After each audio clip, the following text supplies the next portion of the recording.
ज्या गावाचं नावच आनंदवाडी, आनंदवाडी, या आनंदवाडीमध्ये येण्याचा योग अखंड हरिनाम सप्त्याच्या निमित्त आला।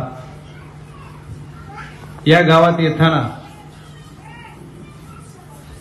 मी सर्व शिदोरी बरोबर घेऊन येत होतो की लोकसभेच्या निवडणुकीला कुठल्या गावात काय झाले हे माझ्या डोक्यात आहेच। त्या अनुषंगाने येत असताना मला असं वाटलं की माझ्या आईवडिलांनी मला प्रेम करून मोठं केलं,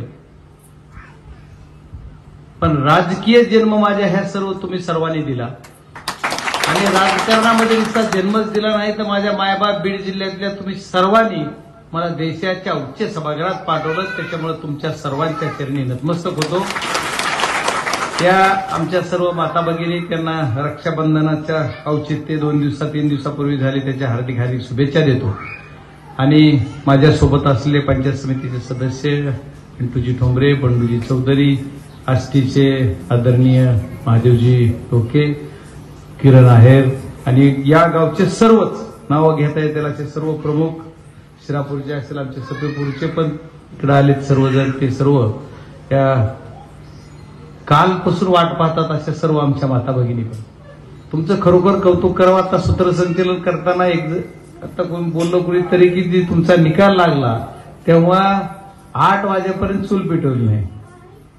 शहारे उमटतात की एवढं प्रेम का केलं जनतेनं की बीड जिल्ह्यातल्या तुमच्या सर्वांचं एक लेकरू समजून तुम्ही मला एवढं प्रेम केलं। खरोखरच कौतुकास्पद आहे। एवढं प्रेम जगात इथून मागं कोणावर केलं नसेल बीड जिल्ह्यानं, तेवढं प्रेम तुम्ही माझ्यावर केलं म्हणून आपण खासदार झालो। नाही तर खासदार होण्याचं स्वप्न आपल्यासारख्या सर्वसाधारण घराण्यात जन्मलेल्या मुलांना बघणं सोपं नाही। तुमच्या आमच्यातलाच एक मी आहे, त्याच्यामुळे तुमची मागणी जी काय असेल ती माझ्यावर हक्कानं सर्वाधिक हक्क तुमचा असला पाहिजे ना आहे। त्याच्यामुळे तुम्हाला मागणी करायचा रास्त अधिकार आहे, पण मला पूर्ण करताना काही बंधन आहेत, कारण मला फक्त 5 कोटी फंड आहे आणि आपल्याला 800 गावामध्ये बीड जिल्ह्यातल्या लीड आहे आणि फक्त 5 कोटीमध्ये त्याच्यात जीएसटी जाते आणखी, म्हणजे आपल्याला वर्षाला 40 गावं, 50 गाव असू द्या 10-10 लाख दिला तरी 40 गाव होतात। बघा आता 800 गावाला किती वर्ष लागतील, 5 वर्षात 200 गावं, 25 वर्ष खासदार मला राहावं लागेल तेव्हा 800 गावं संपतील।